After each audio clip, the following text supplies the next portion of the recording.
Mnohí sa ma pýtajú, prečo sa počasie často mení. Raz je chladno, raz teplo, raz veterno, raz daždivo. A samozrejme, väčšina ľudí má imunitný systém nepripravený na to, aby tieto neustále prudké zmeny ovplyvnili ich organizmus. A preto sa už mnohí snažia rôznymi spôsobmi to napraviť.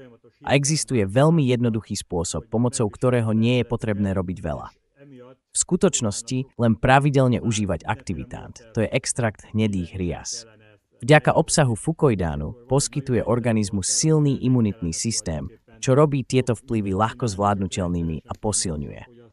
Najdôležitejšie je, aby náš imunitný systém mal zásoby, aby ak existuje úloha, ktorá zodpovedá imunitnému systému, imunitný systém mohol zvládnuť to a priviesť organizmus do zdravej formy.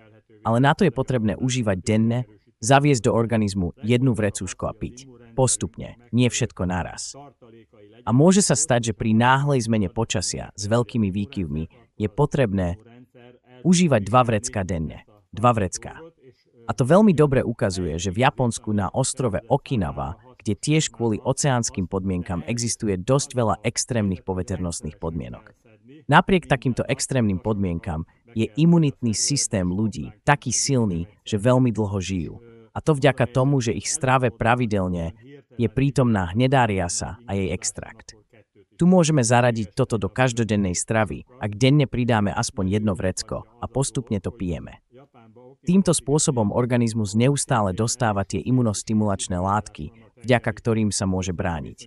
Samozrejme, možno by bolo dobre doplniť to vitamínom C, pretože vitamín C tiež je veľmi dôležitý pre príjem do organizmu. Ale to, že z hľadiska imunitného systému neoslabovať bunky, takže bunka zostáva silná a môže riešiť úlohy, ktoré sú na ňu kladené ako riešiteľné úlohy. A túto riešiteľnú úlohu môžeme pomôcť vyriešiť. A ak prijímame aktivant, poskytujeme organizmu fantastický efekt. A to je podobné tomu, ako sa pripravujeme na chlad obliekajúci teplejšie oblečenie.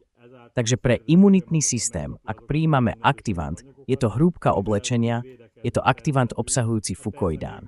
A v podstate by to malo byť vždy po ruke. A ak niekto nechce neustále prijímať, malo by to byť napriek tomu k dispozícii. Pretože keď prídu také počasové podmienky alebo klimatické podmienky, pretože dnešné podmienky bohužiaľ už nezodpovedajú tým, čo boli pred 50-100 rokmi, veď pred pár dňami bolo teplota vyššia ako 27 stupňov a teraz bola vyššia ako 30 stupňov. Takže hovorím, toto veľmi zaťažuje imunitný systém, ľudské organizmy. A preto je možné pripraviť len vytvorením rezervy imunitného systému. A túto rezervu môžeme zabezpečiť organizmu, ak pravidelne užívame aktivant.